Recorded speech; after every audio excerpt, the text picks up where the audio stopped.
তো হ্যালো বন্ধুরা, আমরা কাজের বাড়িতে আমরা পটল চিংড়ি যেভাবে রান্না করি তার সম্পূর্ণ রেসিপিটা আজ আমি তোমাদের কাছে শেয়ার করব। তো পুরো ভিডিওটি দেখার জন্য অনুরোধ রইল সবাইকে।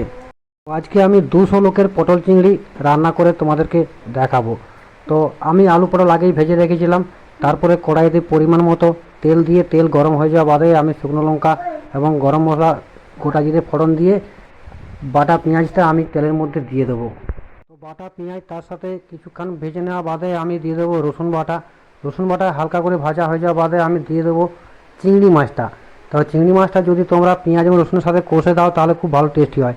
আবার অনেকে একদম পুরো গ্রেভি করে তারপরেও চিংড়ি মাছ দিয়ে রান্না করে, তো সেভাবেও রান্না করা যায়। তো আমরা এভাবে রান্না করি। তো চিংড়ি মাছ দিয়ে দেওয়া বাদে পরিমাণ মতো নুন দেবো, যাতে নুনটা চিংড়ি মাছ থেকে জলটা ছেড়ে যায়। চিংড়ি মাছ হালকা ভাজা হয়ে গেলে আমি দিয়ে দেবো টমেটো কাটা। তো তোমরা এখানে টমেটো বাটাও দিতে পারো, তো আমার কাছে সেই মুহূর্তে টমেটো কাটাই ছিল। তো আমি কাটা টমেটো দিয়ে দেওয়া বাদে আমি লঙ্কা হলুদ যেরকম পরিমাণে লাগবে সেরকম পরিমাণ মতো, তার সাথে ধনে গুঁড়ো জিরে গুঁড়ো কাশ্মীর লঙ্কা সমস্ত রকম দিয়ে আমি মশলাটাকে ভালো করে কষাবো।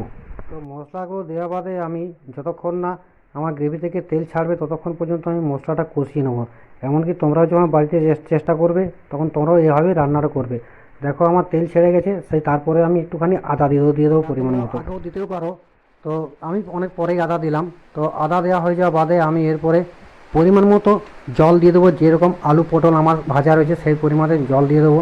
জল দিয়ে দেওয়া বাদে যখন আমার জল ফুটে আসবে তখন আমি আলু পটল সমস্ত রকম দিয়ে ভালোভাবে কষিয়ে নেবো এবং ভালো রকমভাবে সেটাকে আমি সেদ্ধ করবো বা ফোটাবো, তাতে নুন এবং ঝাল ওর মধ্যে ঢুকে যাবে।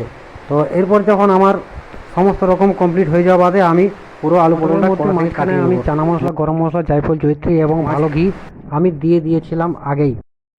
তো মাঝখানে আমি টক দই মগজদানা এবং কাজু বাটা পোস্ত সব আমি দিয়েছিলাম, তখন আমি ভিডিওটা করতে পারিনি। তো তোমরা যখন বাড়িতে রান্না করবে তখন অবশ্যই তোমরা এই 3টে জিনিস দেবে। যদি ভালো লাগলে লাইক কমেন্ট